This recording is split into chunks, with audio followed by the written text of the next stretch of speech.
Hey guys, and welcome back to Elden Ring. So last time we left off, we had done a little bit of a different detail. I explained to you guys in a little short video how to get the most powerful early game ring, or talisman I should say, the Radagon Scar Seal, which raises your vigor, endurance, strength, and dexterity by +3 each, in exchange for you taking what appears to be the equivalent of roughly maybe 10% more damage.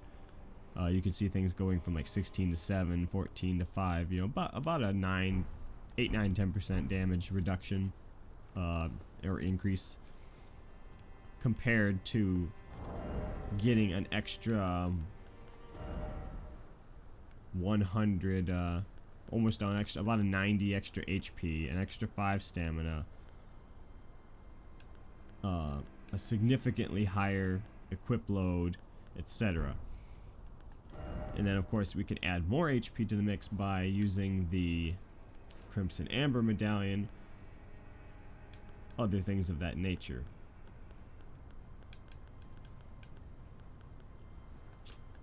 So I also was able to finally get to the point where we can use the Golden Halberd now that I have the Scar Seal, taking my 10 strength to 20, so I can two-hand to use the weapon, or I can use my Flask of Wondrous Physic to use the weapon one-handed. I gave it a +1 buff with the Somber Smithing Stones, and it gets significant damage, very significant damage. You can see here, two-handing we're getting 309, which would be equivalent of 30 strength. With the flask, I have two-handing, I have the equivalent of 45 strength, and it does something around 350 two-handed, I believe. Actually, no, it's more like 330, I believe. And then it has the weapon art, the Golden Vow, which will give you a 15% boost to all attack damage, including spells, sorceries, incantations, any damage, you know, fire, bombs, any source of damage. And also gives a 15% boost to defense, which also helps to further negate the negatives of the Scar Seal, making it an even more beneficial tool at this early point in the game, that you can essentially have almost any weapon you want, you know, especially if you are able to farm some great rune arcs to use with the Great Rune, the Godwyn's Great Rune, that gives you +5 to all stats on top of that. So there's a lot to work with here. You know, people who are having trouble with this game, this is your easy mode. Things like this.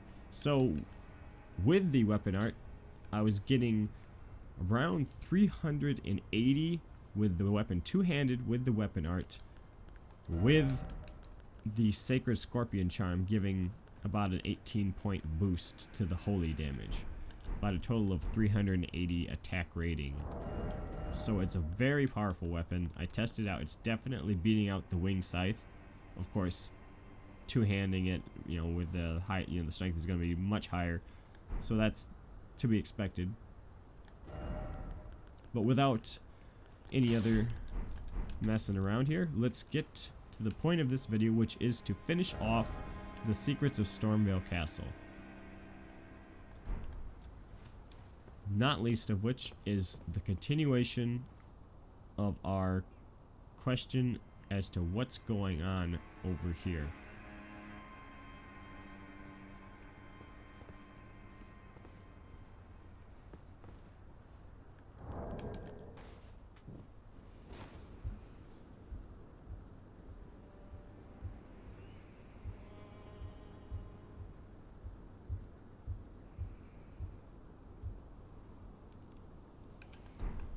Sorry, I just want to make sure I got this.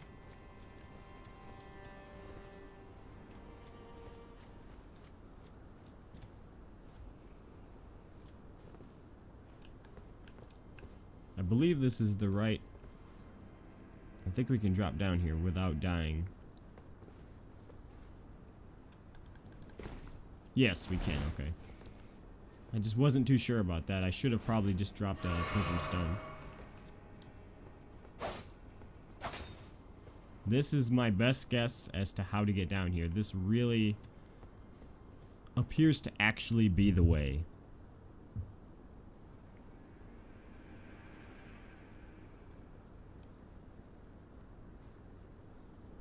Okay. Is that an enemy? That looks like a corpse for an item, but oh, okay, there it is. I couldn't see the glow. I thought that it was saying that I'd already been here, but I know I have not been here yet. Okay, this is definitely the way down here. This has to be what we were seeing from up above. Some rats. This is definitely the secret area we've been looking for. It took me a lot of exploration, running around the entirety of Stormveil for a long time to figure this out. And I still wasn't honestly 100% sure whether this would work out or not.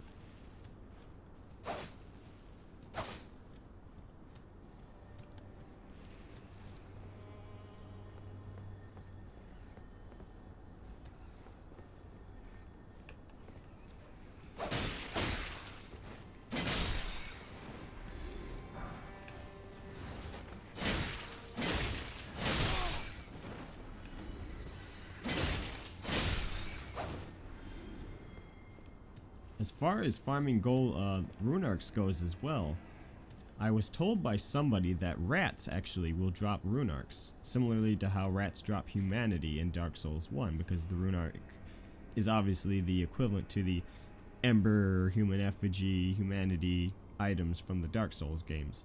And they do drop golden runes, which is obviously a similar thing, because golden runes are supposed to be clumps of runes, you know, which are probably themselves fragments of a fragment of the Elden Ring.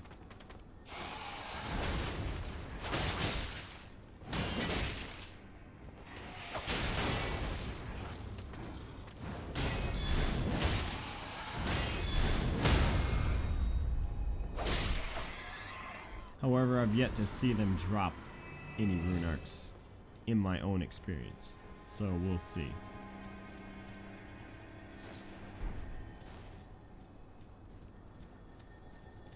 I do hear...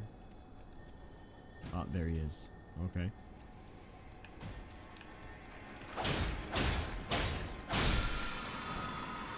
Rancor Call.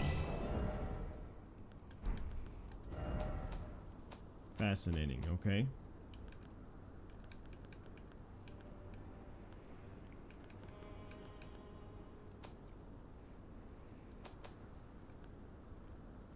Summons vengeful spirits that chase down foes.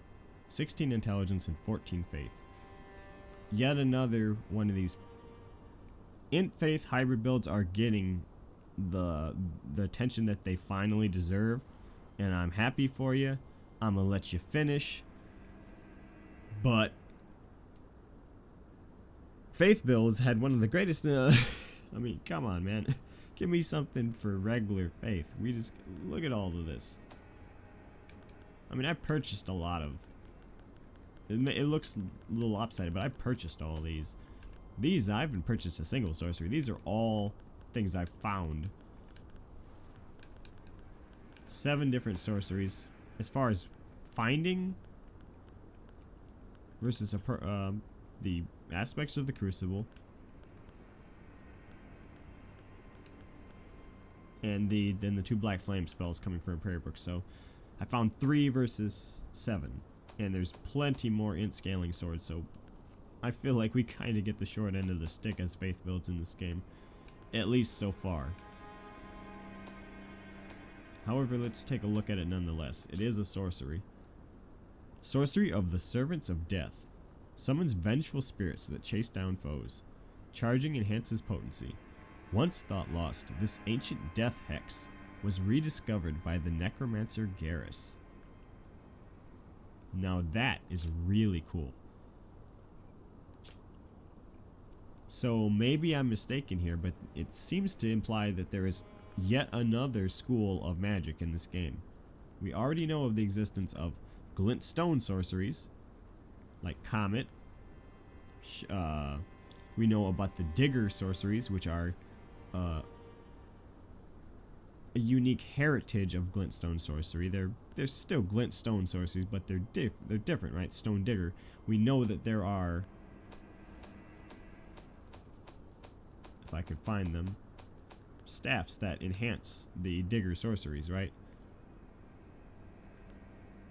boost the power of Stone Digger sorceries, right? So there's Glintstone sorceries, there are Stone Digger sorceries, there are Crystallian sorceries. You know, there's all kind. There's these like magic,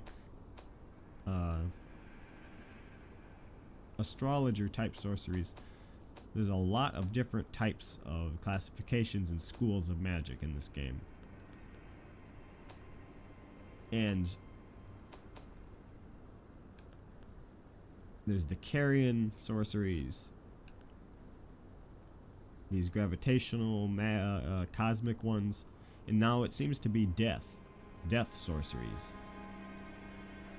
So that is really cool. That may just make me want to make an Int Faith build. You know, because from what I've been told and the little bit of spoiling that I'm allowing myself to do is that, as it seems apparent, the sorceries that are associated with the Golden Order and the real good guys, the real religious simps, is Int Faith. You can see how D's sorceries that specifically fight those who live in death, which seems to be probably these people, the servants of death, it's necromancers and that kind of thing, are Int and Faith combined. And it seems as though their counterparts that are necromancers and evil in a sort are also Int Faith. So hexes are Int Faith.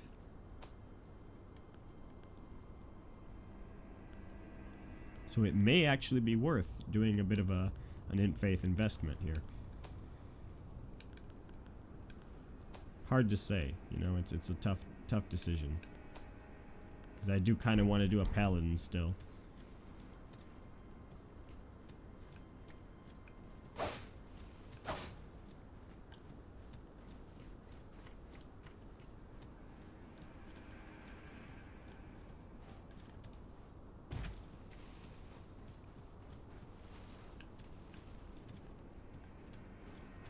I'm a bit lost here.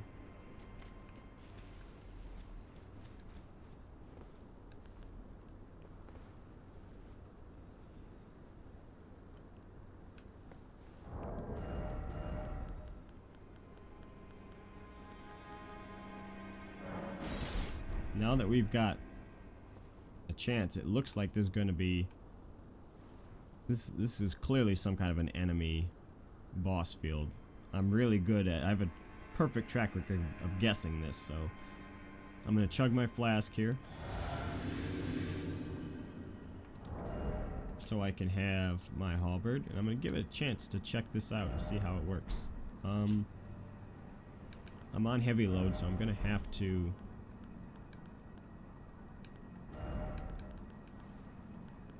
use the charm and lose out on my extra HP, however, but yep, here it comes. Oh, we've already fought this guy then.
Yikes.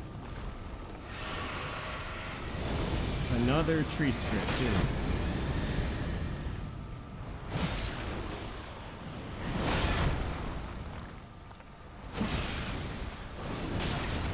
Ooh.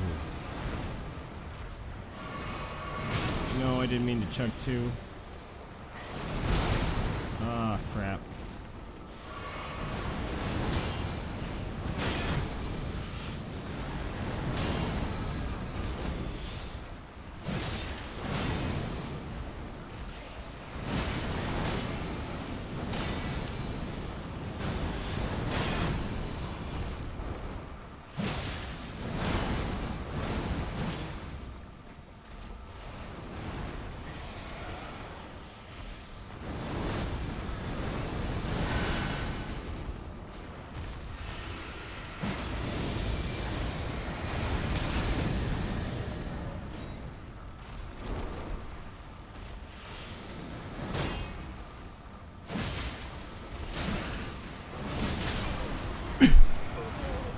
Oh, so close.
Alright, I'm gonna try.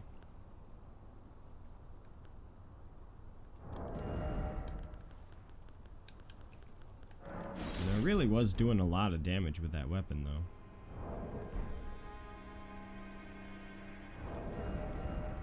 But the holy damage is probably doing nothing to it. Because it's an Erdtree. It seems like it's an Erdtree connected beast. And it's doing holy attacks of its own. So I just don't think that's going to be the way to fight it.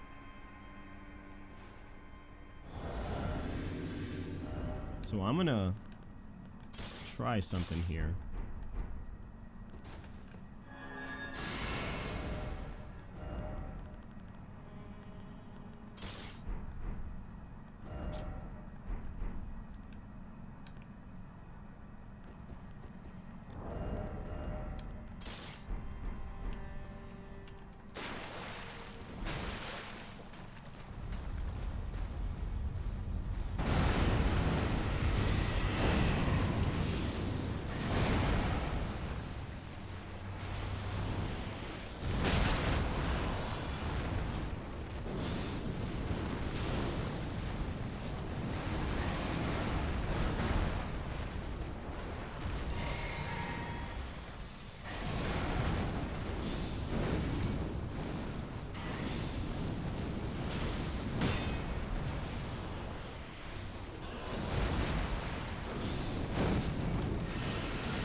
Ah, there we go, a rune arc.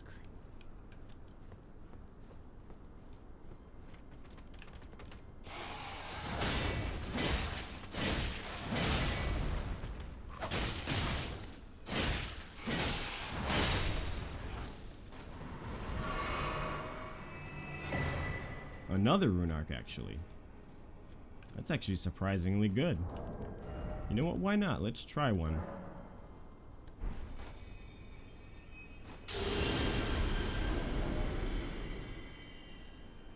"27 vigor, 19 mind, 23 endurance, 25 strength, 32 dexterity, 14 intelligence, 23 faith, and 14 arcane." What an incredible boost. That is insane.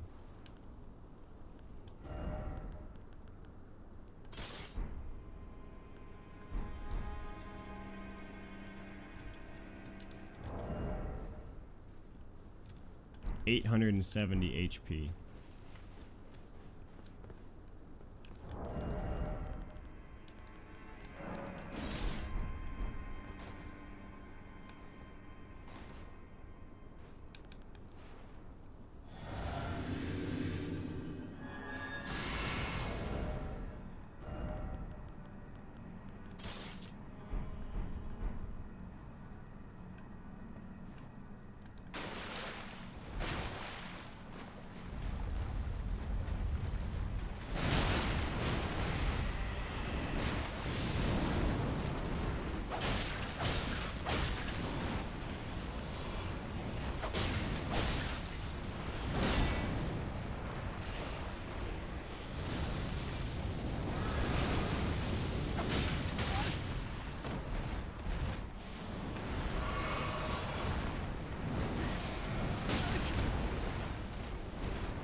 Got it.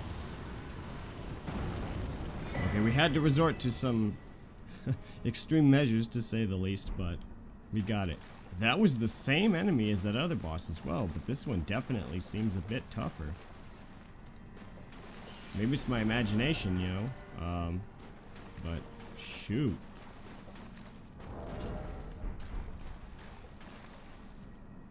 I needed the Golden Vow, 15% to defense and offense. I needed the Rune Arc bonus, which is, I mean, it seems it does increase maximum HP slightly, as well as giving you the +5 to Vigor, and the +3 from the Scar Seal, which is just leaves us with an incredible loadout here. That's insane. 27 Vigor, 19 Mind, 23 Endurance, 35 Strength, 32 Dex, 14 Intelligence, 33 Faith, 14 Arcane. I believe our flask is still active though, so that's probably... Yeah, so we should have 25 Strength and 20... There it goes. 25 Strength and 23 Faith.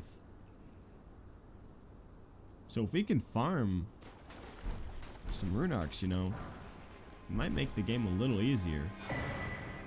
Although I'm not really down for that. I'd rather not just make everything easy.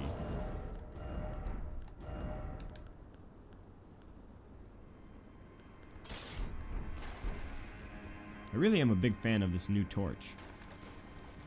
Upgraded torches are always just a cool thing to me.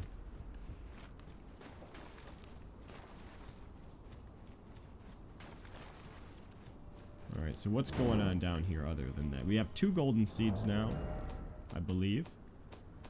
Let me take a look real quick. We have 2, yep, so 1 more would get us another flask upgrade, which we definitely are kind of needing at this point. Oh, hello.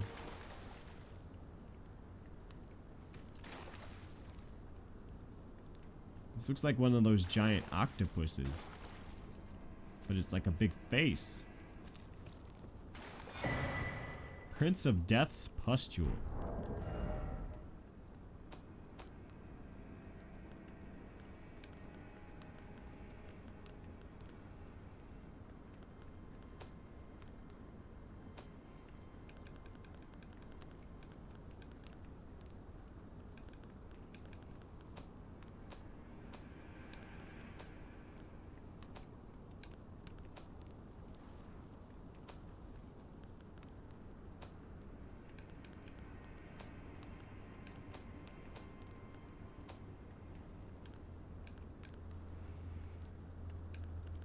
Here we go. Prince of Death's Pustule. Raises vitality. So it's a talisman. A fetid pustule taken from facial flesh. So it came from that face that we're looking at. Raises vitality. Vitality governs resistance to the effects of death. It is said that this pustule came from the visage of the Prince of Death. He who used to be called Godwyn. Wait, what? As first dead of the demigods, it's said he's buried deep under the capital at the Erdtree's roots. Well, he's clearly buried here. This is Godwyn? So this is what happens when a demigod is killed then. Oh, and he has a third eye as well. Yeah, he has a third eye. Oh, and the fleshy noises. Oh, oh no. It bleeds. Oh, that's disgusting. Oh, yuck. Oh, yuck. It bleeds. What the hell? Is this... Oh, wait. This is a body, though. This whole thing is a body. It all bleeds. Like... all the way to the top here, all the way up until here. He's buried in the rubble.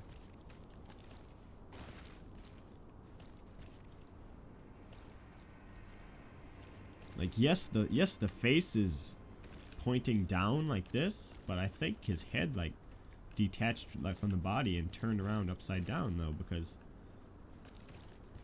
he's clearly, here's a body right here. You can see the parts of it. Here's an arm. This is an arm. And a shoulder. Right here's the shoulder. You can see the pectoris major. You can see the ribs right here. You can see where the flesh has kind of sucked in around the ribs. You know, 1 rib, 2 ribs, 3 ribs, 4, 5. You can see like flabs, you know, of stomach fat. Here's another arm. This is an entire body with 3 eyes. Perhaps the nose was down here and it twisted around and grew. What was Godric hiding down here? I mean, the theme of grafting is certainly relevant. Perhaps the power of grafting that Godric got was from Godwyn. Godwyn, I'm assuming, is probably from the line of the Golden Order from Godfrey, the first Elden Lord, like the opening cinematic says. And it says that this came from the Prince of Death, and that Godwyn is the Prince of Death. So that's... Oh, I can't keep walking on this. That's strange. Godwyn is being known as the Prince of Death when he was supposed to be a smithing deity, as far as we understand. And why is there a blood stain? I'm offline, right? That's the developer blood stain.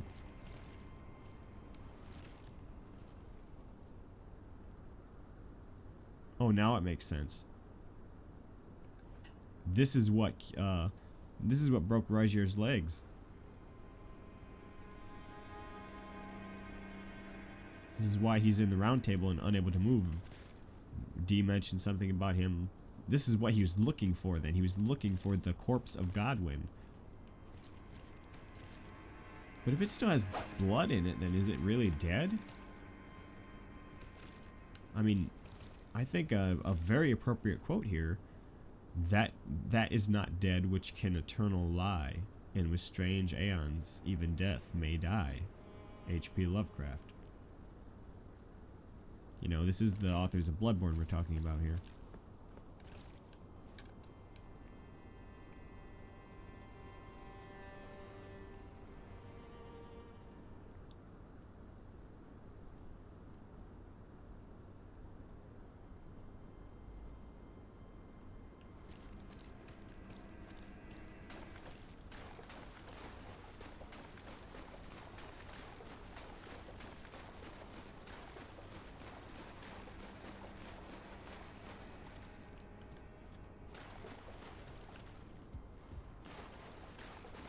And this whole Prince of Death thing seems to be relevant because we're seeing these strange graves here.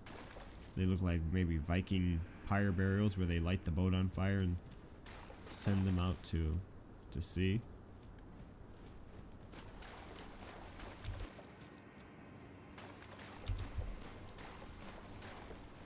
Alright, it appears as though we've seen everything down here, but this opens very clear questions about the lore.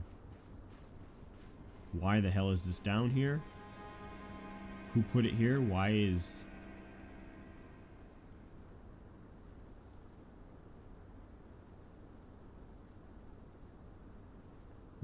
Godric hiding this? Is this part of the power of grafting?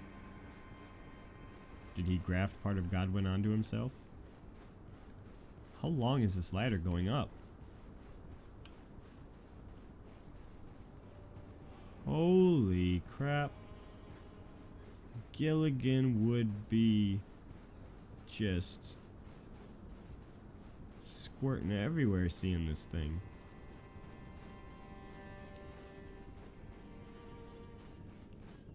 The Laddersmith Gilligan Deluxe Super Extra Special.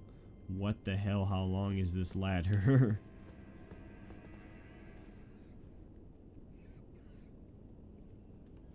Oh, it's another stone sword key door.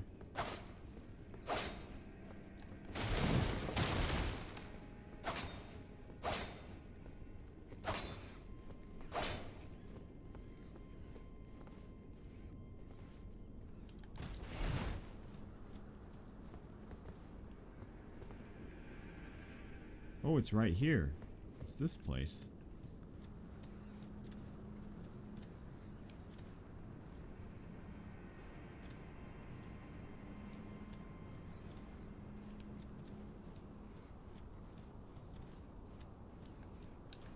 I believe I have a few keys left. Can always buy more.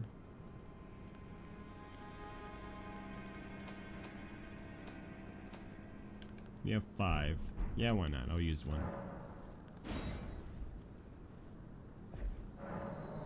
I'm almost certain. Actually, no, I am certain that I've been here before.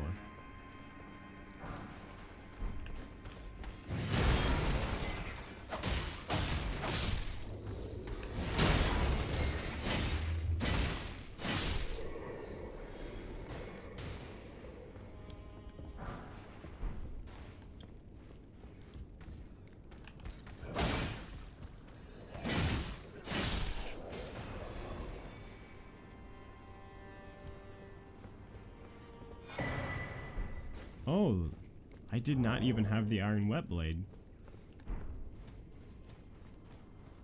I actually kind of wondered about that now that I think about it.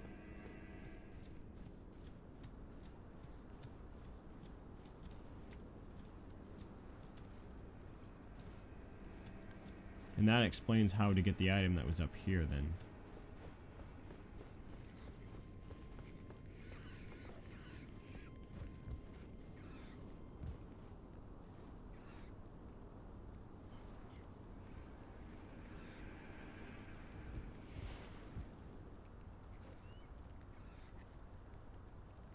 This whole idea of death causing you to return to the Erdtree.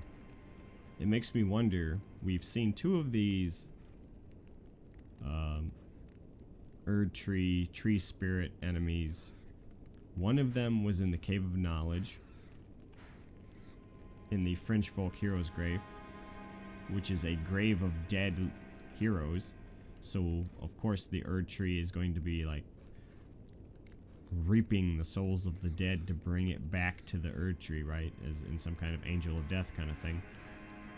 And then here, in a place like this, with this significance, where we see Godwyn's corpse, a demigod who is supposedly the Prince of Death,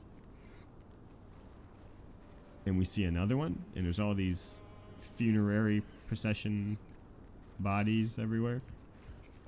It seems as though these are manifestations of the Erdtree that are taking souls to the afterlife, in a sense, and that perhaps the soul of a demigod is not so easily taken from it. And maybe achieving this soul was the goal of Rogier, and the Erdtree spirit crushed him in the process of him trying to do so. Or perhaps Godwyn himself crushed him, woke him up.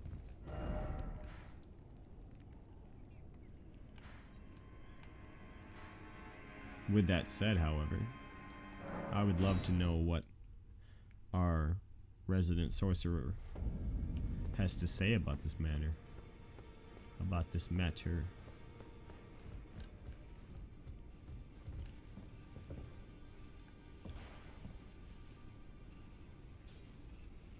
And it seems as though he is like festering too. As far as I understand, I don't think he just broke his legs. I think he touched that thing. I think he touched the Prince of Death, and he's got some kind of a death blight, right? There is a death status in this game, a status effect, and according to D, there are those who live in death, who are like these undead, and there's this kind of enemy of the Golden Order, the necromancers, who serve death. It seems as though he was cursed with death, at least in his legs. That lends more credence to the fact that he was attacked not by the spirit tree, but by Godwyn.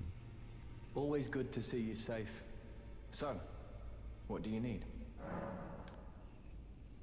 About the corpse under Stormveil. The misshapen corpse under Stormveil. That is a sacred relic of the Black Knives plot, as that famed night of assassination is known.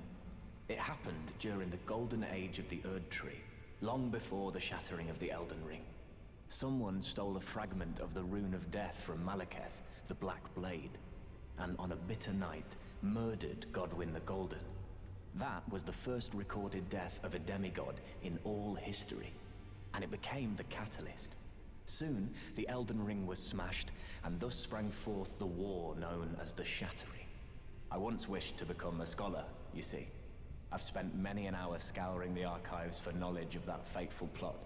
The world has grown crooked, and if you intend to put it to rights, you'd better understand what happened to make it this way. And that Indeed. thing is to blame for the shape I'm in now. I urge the utmost caution. Don't disturb the corpse more than necessary. So that's why you are. So, yep, we were dead on with that one. The corpse of Godwyn, the Prince of Death, killed by the Black Knives. So they stole the Rune of Death from Malekith the Black Blade. Is Malekith another demigod? Another of Marika's children? Demigod of death, essentially. The king of death, you could say.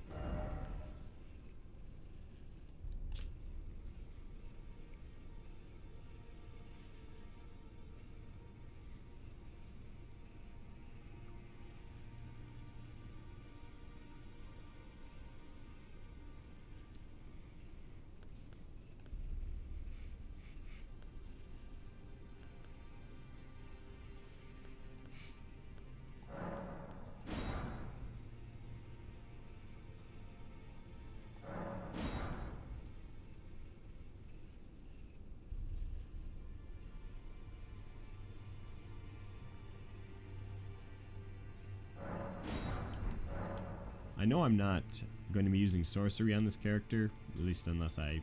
Apparently you can respec later, so I might do that. But it's still good to have, you know. The battle art you've learned is of the Glintstone family. They were conceived at the Great Academy of Rea Lucaria, to the north of this castle. In the past, they obeyed laws which contravened the Golden Order, or so I'm told. Fascinating, isn't it?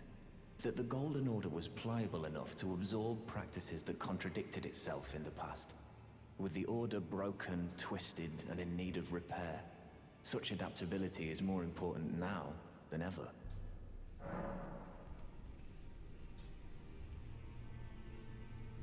So this is a lore explanation of sorts as to why intelligence is required to use the fundamentalist Golden Order incantations, the most holy Erdtree incantations. They saw sorcery as something that, as Demon Souls, all the way back to Demon Souls, put it very well, the sorcery and miracles are the same thing.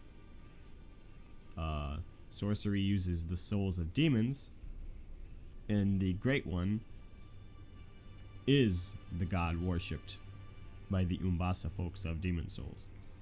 The talisman, the beast talisman, even tells you the visage of God on it is actually the beast. Is actually the old one. So very interesting. Ah, hello there. What can I do for you?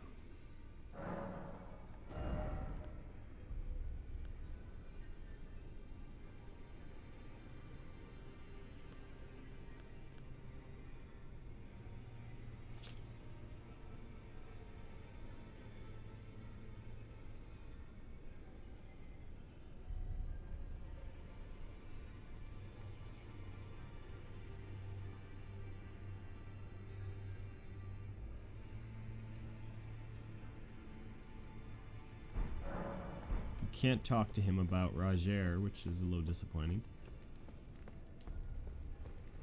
I'm just doing another sweep of the NPCs to just see if anything has changed since I've...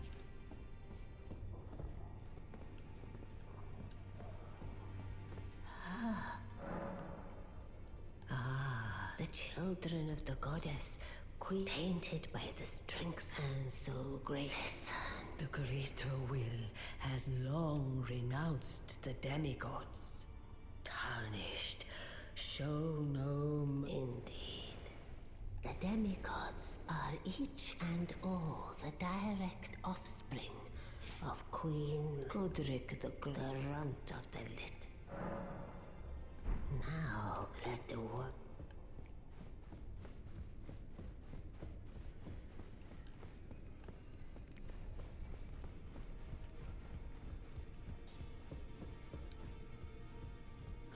Well, I took you for no matter to lay out your arms then.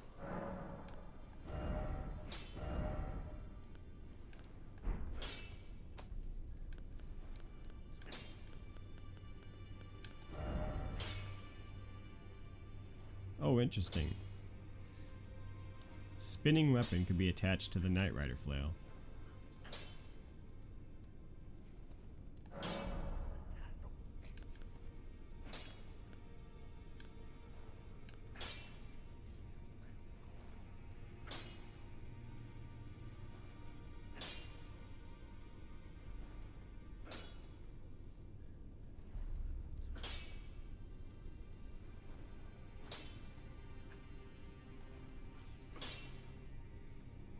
Almost worth it. I'm losing 14 damage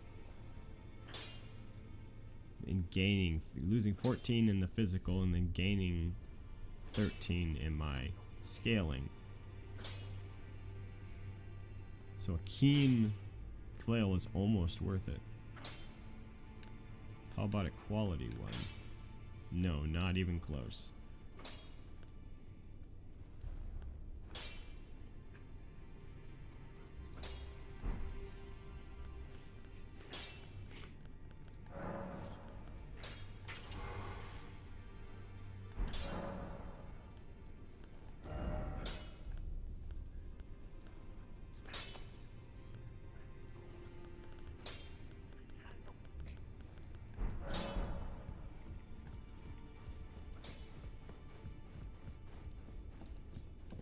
am pleased to see you again. Would you like me to hold? Now, come closer.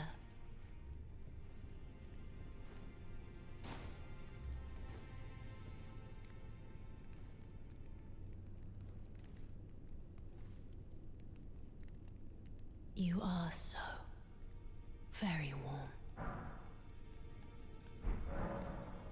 I was known as a deathbed companion. Here we go. Where I come from, after I received the warmth and lively vigor from a number of champions, I lay with the remains of an exalted noble. To grant him another chance at life, to do so is the purpose of my being. But before I could bear the noble into new life, I was awakened by the guidance of grace and chased from my birthplace. Pray, be kind. Despite all that, I still wish to be a deathbed companion. So please, let me hold you like this, as often as it takes.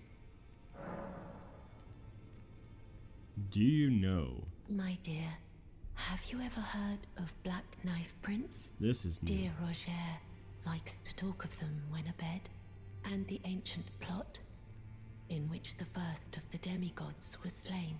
The black knives wielded by the assassins who committed the act, along with the impressions they made, somehow hide the truth of the conspiracy.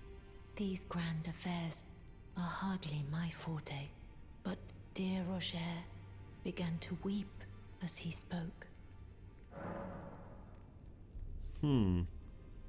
So that was actually very fortuitous. In truth, I've heard tell from someone else about the Black Knife Prince that fascinate dear Roger so.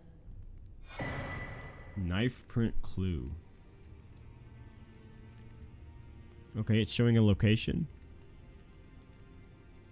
to the east of an Erdtree. Isn't that where Einsel River is?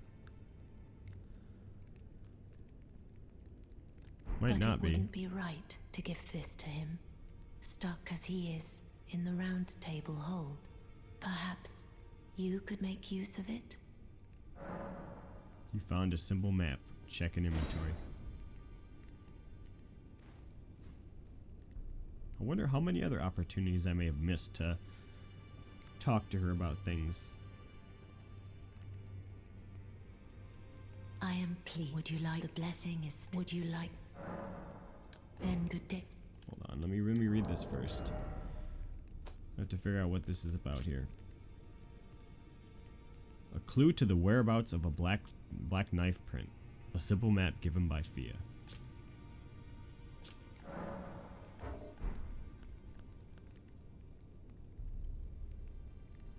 Okay, that was west of Raya Lucaria.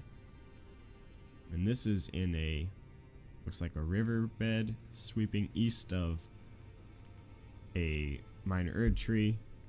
And it's to the west of like one of those rises. That really looks like where Einsel River is, right by the Church of Vows. I might be hallucinating though. Yeah, right here. Bingo. Well, that's not Einsel River though, is it? No, Einsel River Well is right here. Yeah. I was mistaken on what path, but definitely not far off actually, because Einsel River Well is to the south rather than the north of the southeast instead of northeast. But that's where we want to be, right there.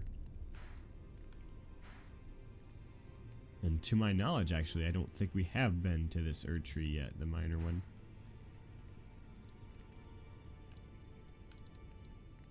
So the Church of Vows may yet hold some more import to us. Now, let's see if she has anything else to do for us. Come closer.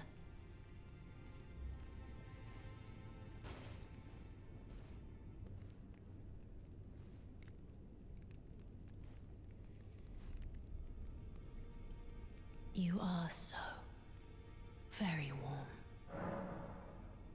Dear Roger The ancient plot. The black knives wielded along with the impressions.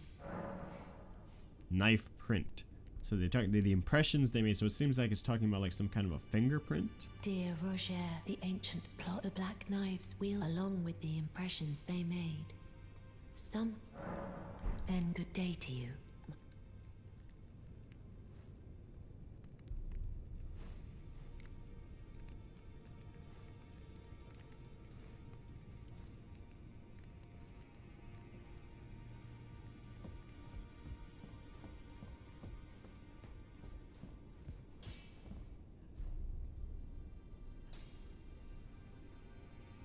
Greetings. Are you here for spirit tuning?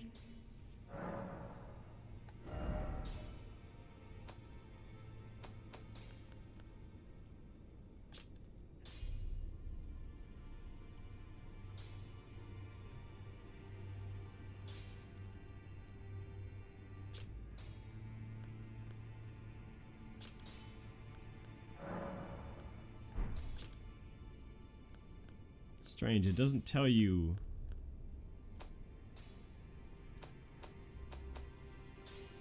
Ghost glove wart required for more powerful summons, okay? Special ashes, right.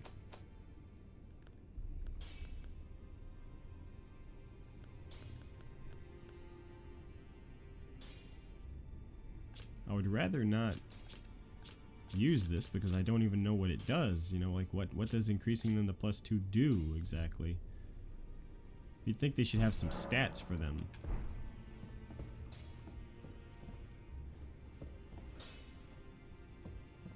Don't get me wrong, I would love to make use of Roderick's abilities, but I'm not a spirit summoning guy, you know. I'm trying to avoid using OP things, and I've already went and done it with the Scar Seal and the Great Rune a bit too much. Did you need something else?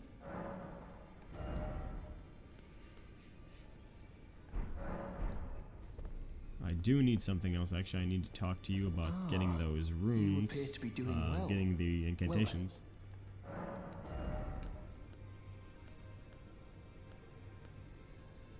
I purchased out everything from him except for Urgent Heal, so I don't need anything else from May you. the golden. Yeah, may the force be with you too, bud. You still won't say anything. Maybe Gideon, the all-knowing, will have something to say about this? You. What is it? Morgoth the Grace-Given is Lord of Leyndell, the capital city. It lies at the foot of the Erdtree, in the east of the Altus Plateau. But the Two Fingers forbid us from venturing there, until we've acquired enough great runes to repair the Elden Ring. So, Godric the Grafted, Lord of Stormveil. Despite being the blood of Godfrey, first Elden Lord, he's a grotesque old fool grasping for power. His castle lies upon the cliff to Limgrave's northwest, but I suspect you know that well enough already. General Radahn, the famed Red Lion and Scourge of the Stars, is a ferocious warrior. He fought Melania and her rot to a standstill in the Caelid Wilds to Limgrave's east. And by my reckoning, Radahn remains there, even now. Though, I doubt he much resembles his former self anymore. Praetor Rykard is the Lord of the Volcano Manor on Mount Gelmir. He is a ruthless justiciar who commands a company of inquisitors, reviled for his serpentine demeanor. The volcano, Mount Gelmir, lies in the west of the Altus Plateau, the realm of the Erdtree. It was the stage of the most appalling battle in the entirety of the Shattering. Rykard has committed the grave sin of blasphemy, marking himself as an enemy never to be forgiven. The Academy of Rea Lucaria lies to Limgrave's north, towering over the mist-laden lands of Liurnia. Renala is queen of the Carian royals, who govern the Academy, and her great rune dwells within the egg she so dearly clutches. Alright, a little bit of extra exposition I wanted to get there.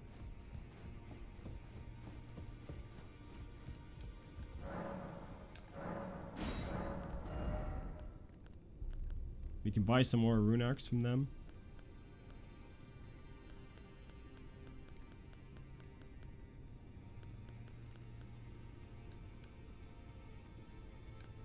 We have some stone sword keys potentially. Nothing truly standing out to me here. I'm trying to decide whether I should go after Renala first or... Oh, still need something?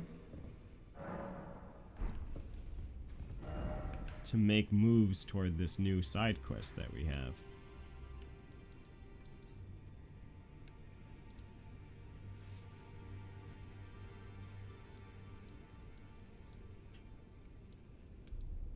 I mean, to be honest,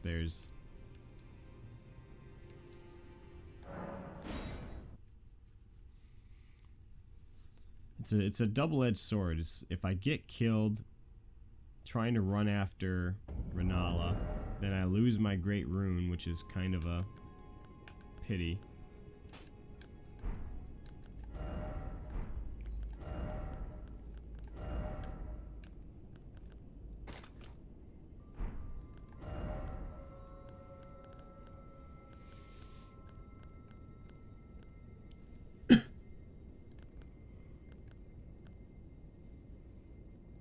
There's a few other things I could do as well, like I can use Exalted Flesh to boost my attack. I could use Blood Grease potentially, things of that nature.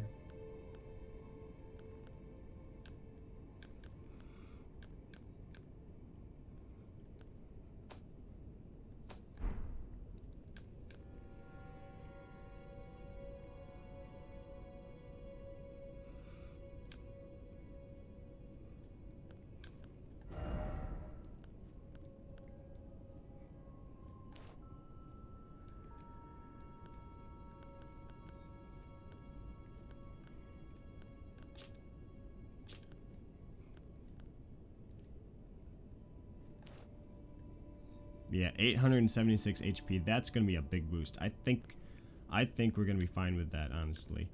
I was thinking about the sword insignia with the successive attacks, but we can stun her even with the rapier. We're pretty much guaranteed to be able to stun her.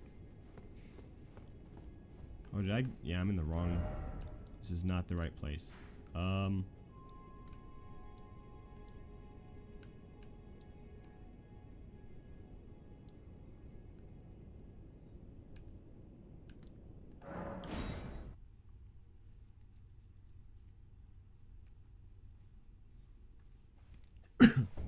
I can stack the spellproof dried liver with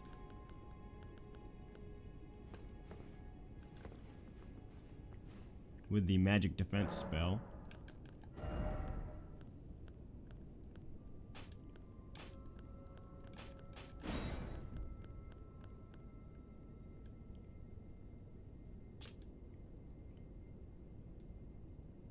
Really cool looking spell. This really looks interesting to me. I'm really tempted to try to make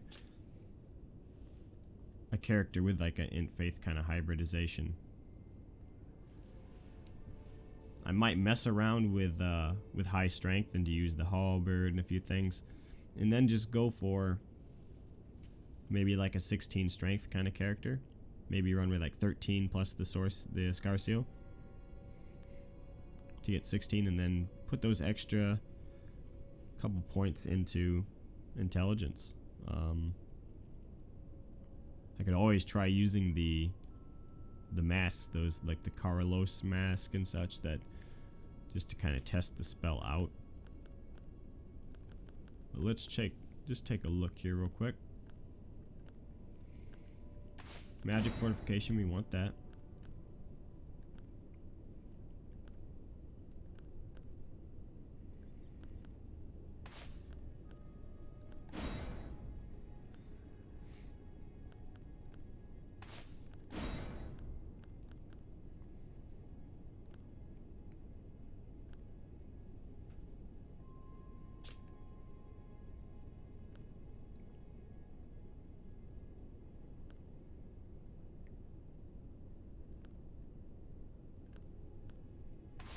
I figure add a add a heal on the end just in case.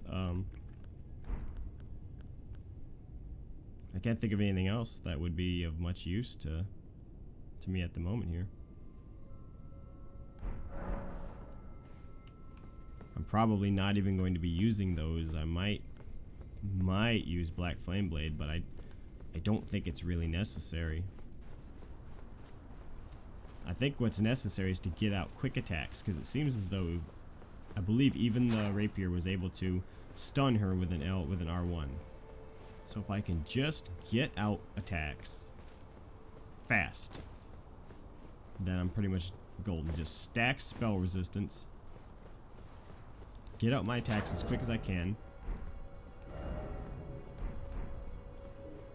You know, I'm definitely doing a bit more damage than I was before because of the extra stats. 25 strength, 32 dex is nothing to sneeze at for sure.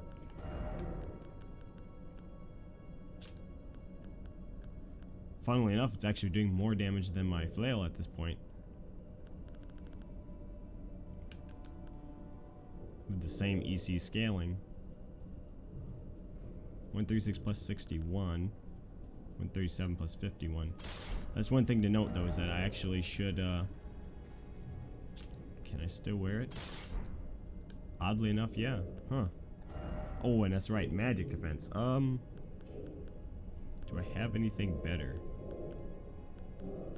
57, 55, that's not gonna make enough of a difference.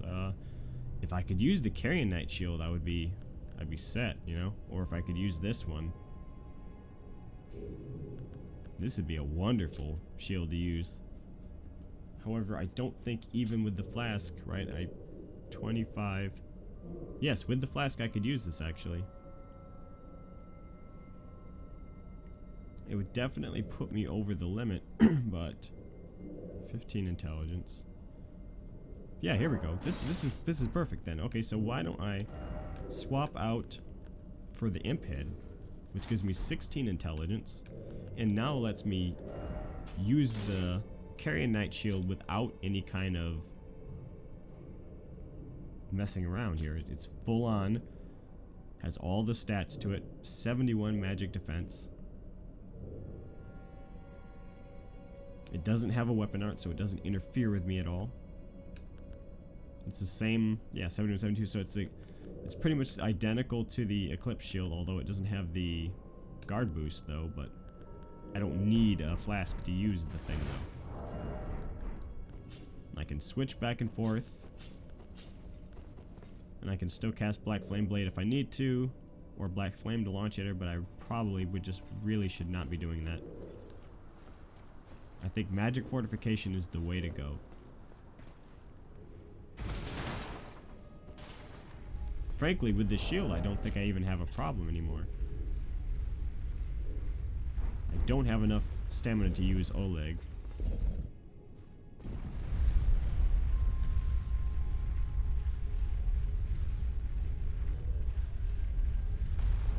Oh, that's right. I got rid of the,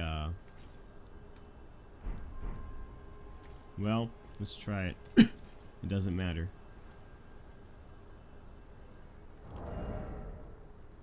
Well, if I don't have that, actually, well, the bleed is still going to be useful though, right? Okay, 189. 197. How much quicker is that though?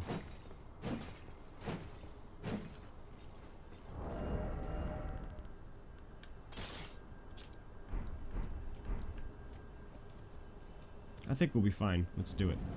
I'm not even going to use the bleed.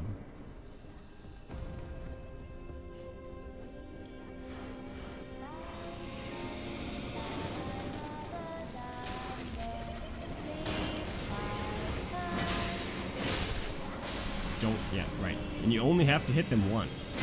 You don't have to kill them, just hit them. So if I kill the ones in the center, then it's going to spawn them out on the edges.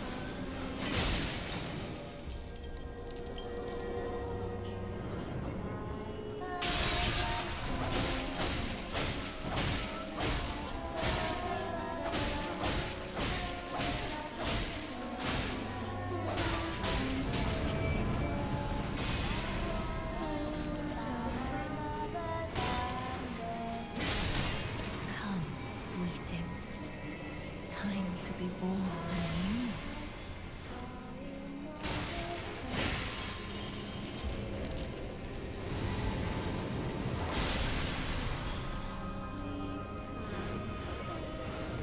Okay, I think we pretty much got it this time.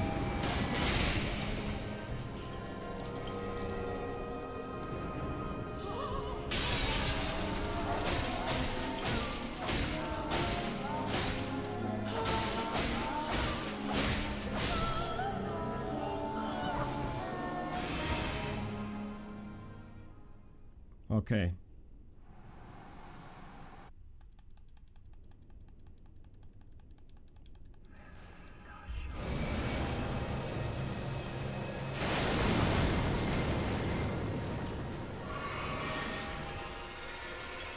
Okay, the moon, back off.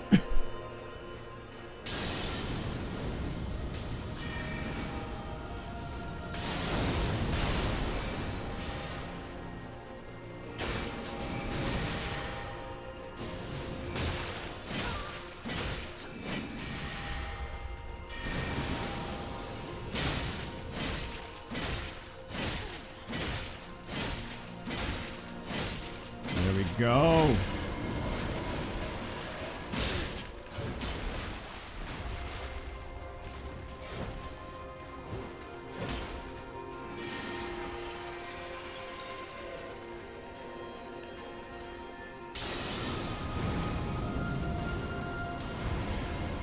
Come, O full dragon. She summons a. She had to summon a dragon. Why?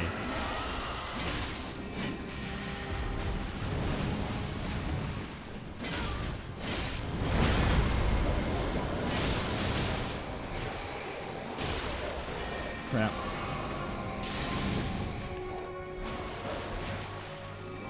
The summons go away after a fairly short time. Crap. Oh my god, so close. Holy crap.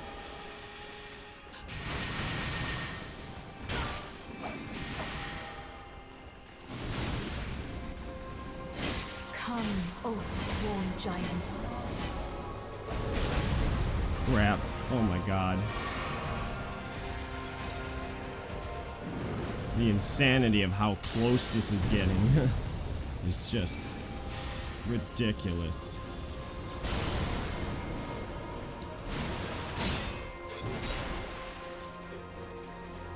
I almost got her. Come on. Oh, little Got her. Rani, my dear daughter, weave thy night into being. My heart is beating so fast right now. That was so intense. Remembrance of the Full Moon Queen.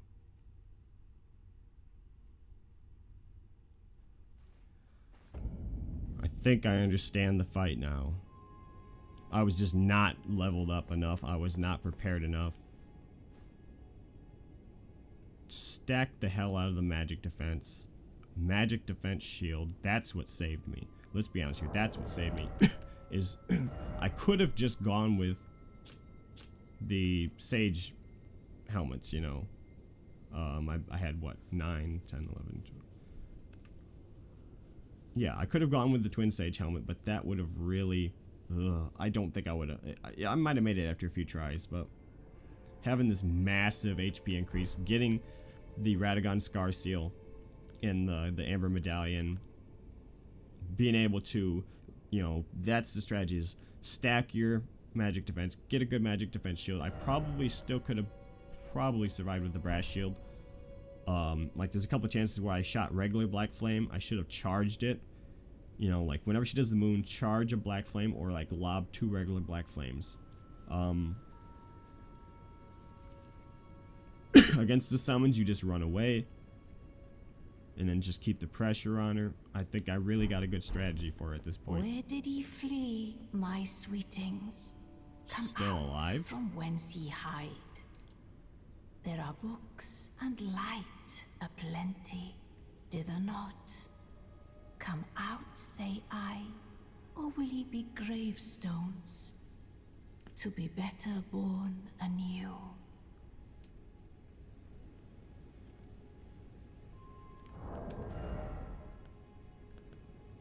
Remembrance of the Full Moon Queen. Take the power of its namesake via finger reader.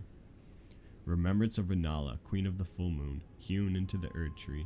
The power of its namesake can be unlocked by the finger reader. Alternatively, it can be used to gain a great bounty of runes. In her youth, Renala was a prominent champion who charmed the academy with her lunar magic, becoming its master. She also led the Glintstone Knights and established the House of Karya as royalty.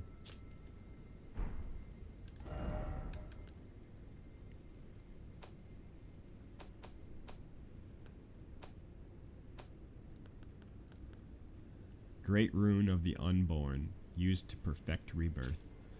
Amber Egg clutched by Renala, Queen of the Full Moon. Great Rune of Unborn Demigods. Perfects those who have been born new. It perfects those who have been born anew, Children born anew from Renala are all frail and short-lived, imperfect beings, each and all. Well, doesn't sound very good.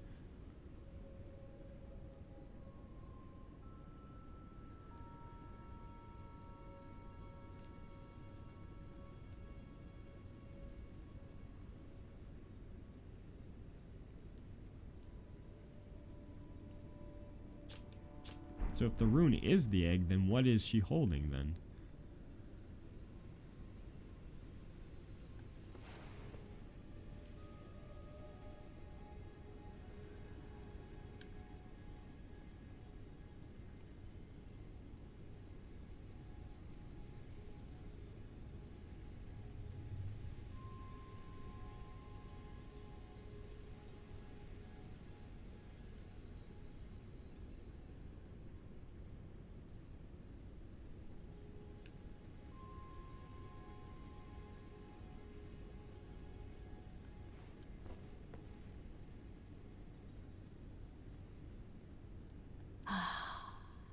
Thou, is it thy wish to be born anew?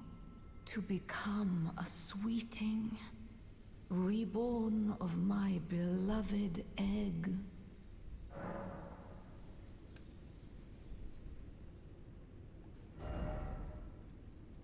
Oh, and this is how you change your appearance then. Well, can't you do that in the moon though? In the mirror?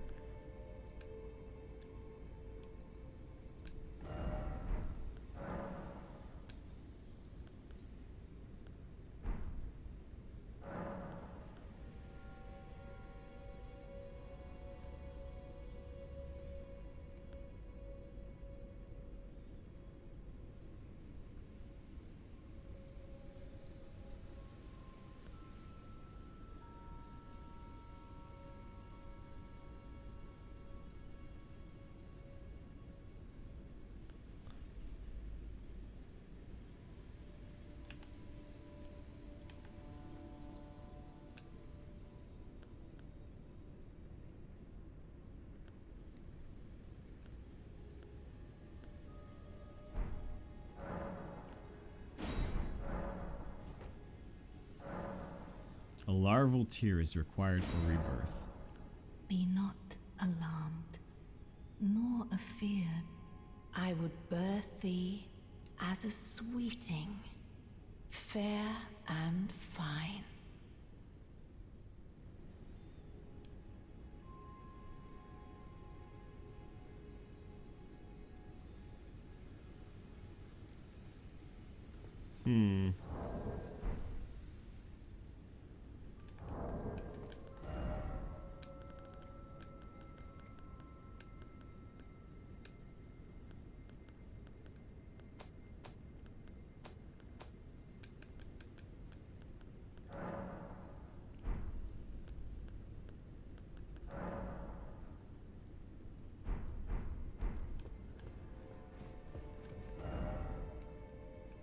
So where do we go from here then? That's the question.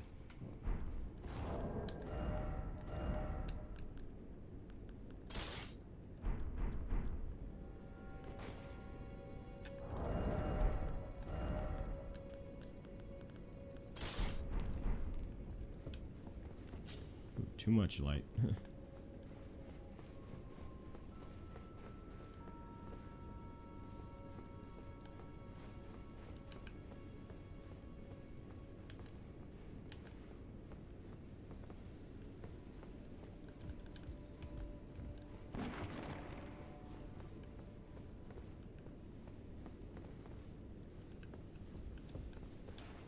Very interesting statue.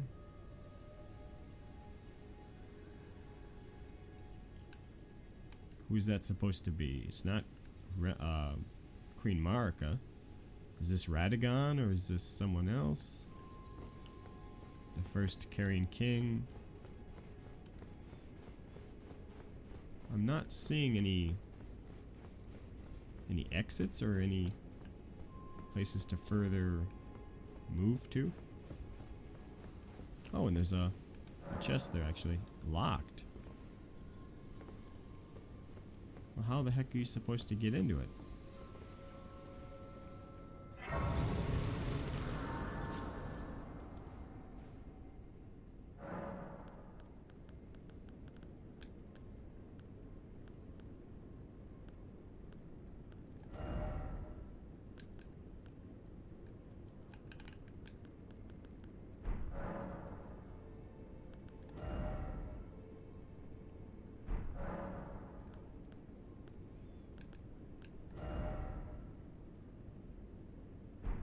Oh, the other room doesn't have any power to it yet, right?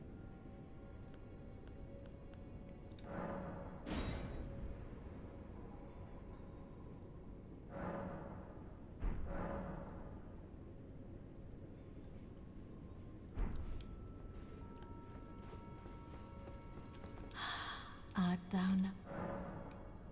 Be not, I would but.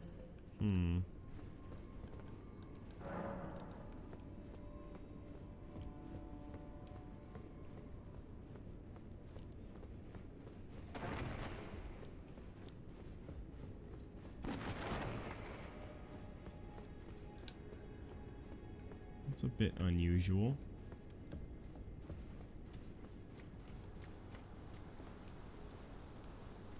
Is there perhaps another exit here? The typical way that we would leave for a new region, or at least the only one that I know of since we've only left from Limgrave to here, and Caelid is kind of just there, is to just walk through Stormveil and just keep going. There's an exit. Although apparently there's this way to go around, right? Oh, there's a finger reader crone here as well. So I really should have gone there actually. However, first of all, where is Guy?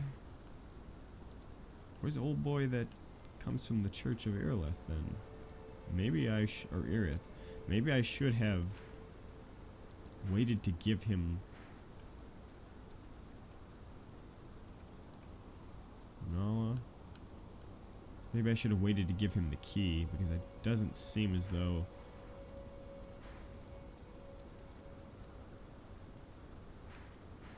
Alright, first off, let's go back and go to the Table of Grace and then we'll get this handled. It's been a pretty long video, I believe, so it seems about right, you know, at this point to get things finished. Oh, that's right. So now I can do this. 1717 feels a little weird.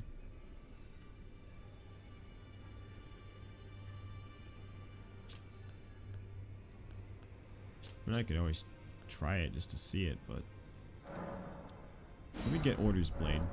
That seems cool.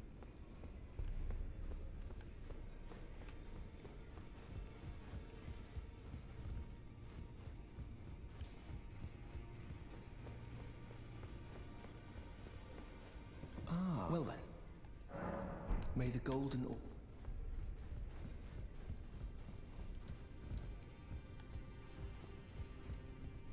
Well, I see you found another great rune.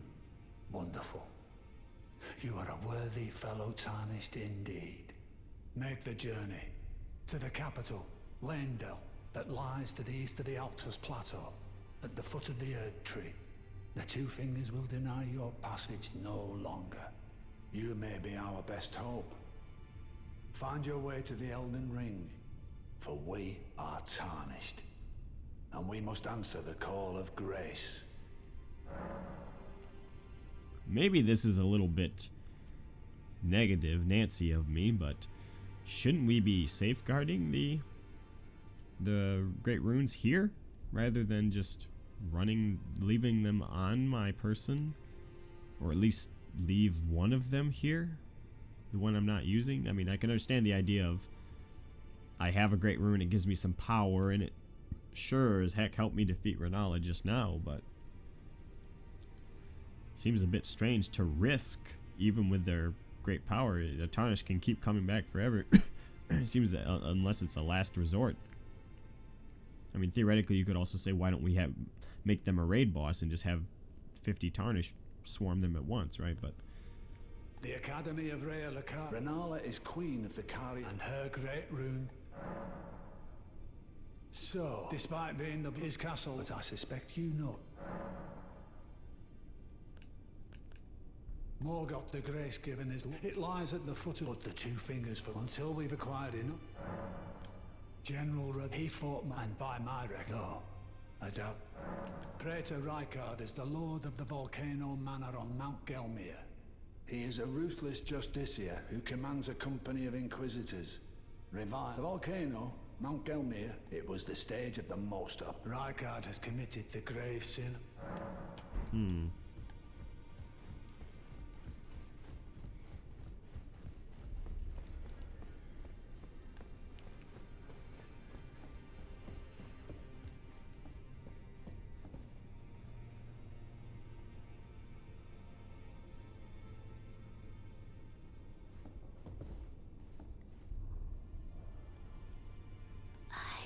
My doubts, but look at you.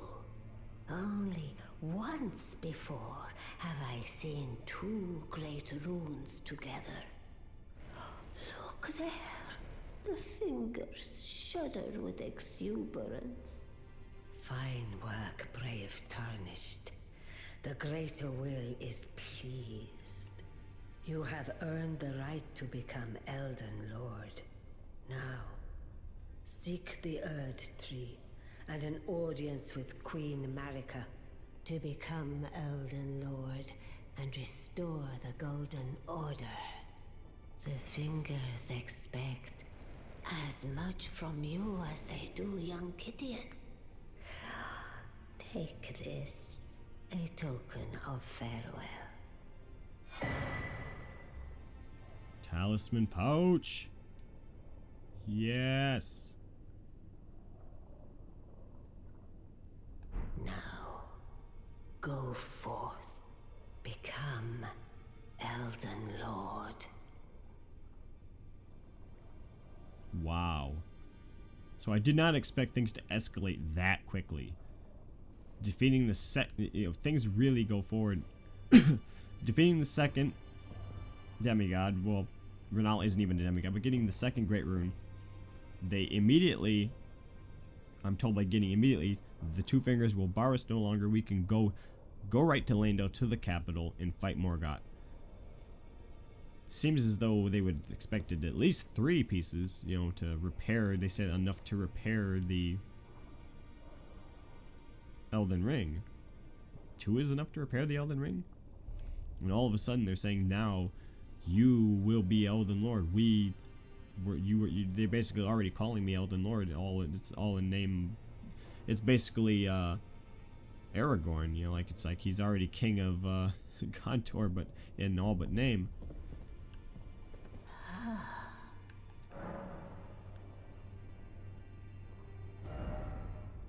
Let's see here. Equipment of champions. Queen's Crescent Crown. A tall crown depicting the moon, worn by Renala, Queen of the Full Moon, increases intelligence. When Renala, head of both the Academy of Raya Lucaria and the Carrion royal family, lost her husband Radagon, her heart went along with him. And then, those at the Academy realized that Renala was no champion after all.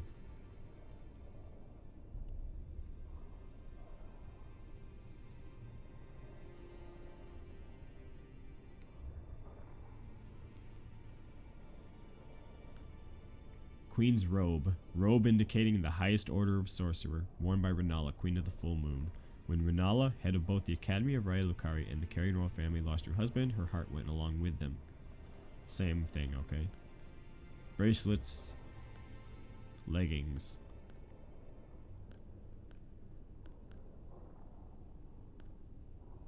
I like the increases intelligence part. That's a cool little detail. However, it doesn't tell me how much intelligence I'm getting from it, and it's quite expensive, so I'd rather not test that out. About Queen Marika. Queen Marika is the vessel of the Elden Ring, carrier of its vision. A god in truth. But after the Elden Ring's shattering, she was imprisoned in the Erdtree. A grim punishment for shattering the Order, despite her godhood. The fingers speak. Marika's trespass demanded a heavy sentence. But even in shackles, she remains a god and the vision's vessel. Confer great runes to become Elden Lord and join Queen Marika as her consort. The fingers have willed it so. Now you may go. Something's not right here. So Radagon left Renala, his wife, to become the king consort and second Elden Lord, to become the husband of Marika, the goddess. But supposedly when the shattering happened, which is not her fault, according to the opening story, it was caused by the death of Godwyn, who was killed by these Black Knife guys. What does Marika have to do though? Why is she being punished a heavy sentence for her trespass? She's sealed within the Elden, the Erdtree, and they want me to become her new consort. It doesn't sound like they're intending to release her. So it sure seems to me like they're telling me to go link the fire, basically, right? They're telling me to go let myself be locked in. They need two gods to be sealed in the Elden Ring to make the order perfect, right? You need a masculine and a feminine to combine and to create the rebus, the the perfected alchemy, which there is a lot of alchemical similarities to like alchemical thought and such in here. These are the kind of things you would see in like a diagram from Eliphaz Levi or John Dee or some kind of occultist or alchemist, you know, Edward Kelly's dialogue or writings or something. This doesn't seem right to me. It seems as though they intend to lock you up in the Erdtree to seal you along with Marika. Because it feels strange. All these other Elden Lords, none of them are around. Supposedly Godfrey just ran away or something. Left his position. It's just something strange about all of this. Alright. Remembrance of the full moon. Take the power of its namesake via the finger reader.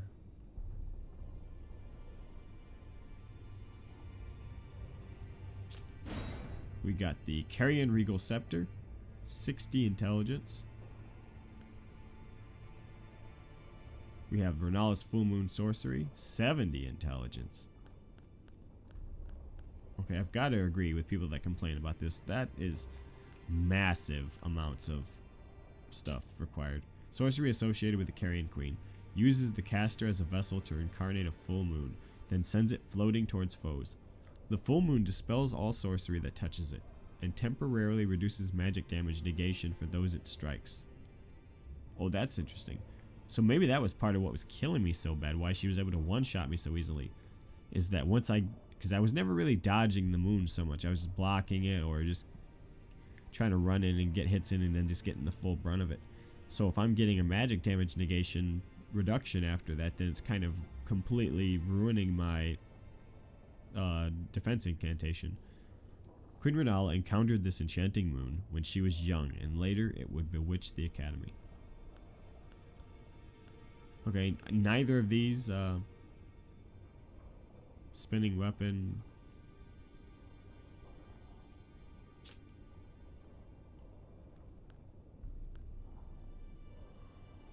No matter what kind of build I'm running on this character, it's never going to be... I'm never going to have 60 or 70 intelligence on this character. It's just not happening. if I did do a hybrid character or something, then, you know, it would be like 30 faith, 30 intelligence, 40 faith, 40 intelligence, something like that. If I did like a hybrid to do these death sorceries or something, might be something on the level of 16 strength, 20 strength, 20, 24, 30 dexterity, or maybe vice versa, depending on if I go strength or dex. And then somewhere in that range of like 30 to 40 in faith and intelligence. I don't see myself going with either of these, so I might as well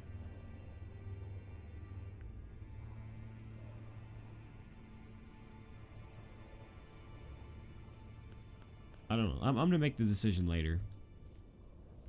In the example of Godric's, neither of the items were useful to me, so I just consumed it to get an extra 20,000 souls. I'm assuming that the later ones give more runes, I should say, rather than souls. I believe we got, I believe it was 40,000 we got this time. So I'm assuming with this one I could get 40,000 again. And also using the mausoleums allows you to duplicate them. So I could also get another 40k runes from this as well. And presumably if I used a foul foot, I might get, you know, 45k or something like that. Which could be useful, but as of yet, I want to hold off for now.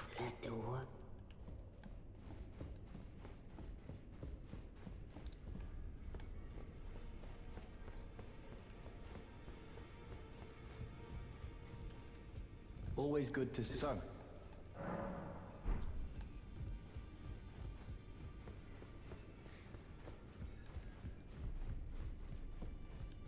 this one still won't talk to me. I don't understand what the heck that's about. Journey to the capital, Lendell, to the east of the Altus Plateau, at the foot of the Erdtree.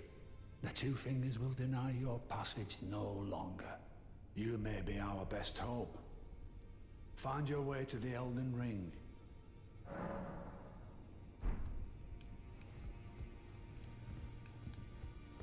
I haven't seen hide or hair of Nefeli anytime recently, so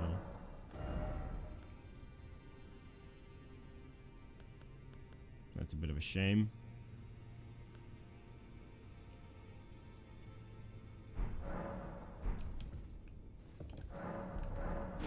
Bell bearings, okay. I really do like this shield though. Did you need some?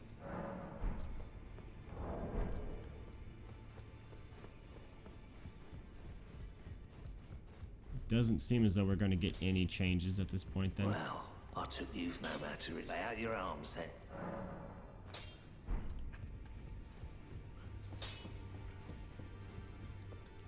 No new things here.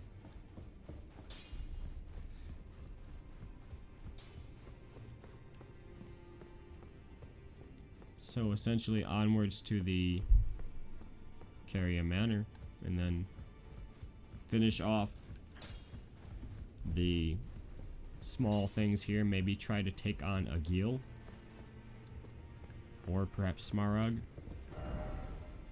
the two dragons, and then we have to decide whether we should head into Caelid at this point, which Caelid is definitely a higher level area, but I'm not too sure exactly how high level. The end of Caelid is definitely, like, this stuff over here definitely still appears to be beyond me. But early Caelid might be worth a shot to take a look at. And apparently we need to get to the west, which is Mount Gelmir, the West Altus, and then the capital, which I'm assuming is the East Altus. And then there should be something else beyond that, I'm assuming. So we have the Mount Gelmir, the East Altus Plateau and the Erdtree, and then Caelid, and probably something else up in the corner there. I'm gonna end it for now here. Just kind of let things simmer and think on it. There's a lot of good lore here, a lot of things going on. I think I need to keep in mind that I'm just not the best player too. So maybe not be so loath to use a summon every once in a while, or to use the great runes and rune arcs and such to make things a little easier for me. I just don't want to ruin my first experience. So I think I will talk to you guys next time.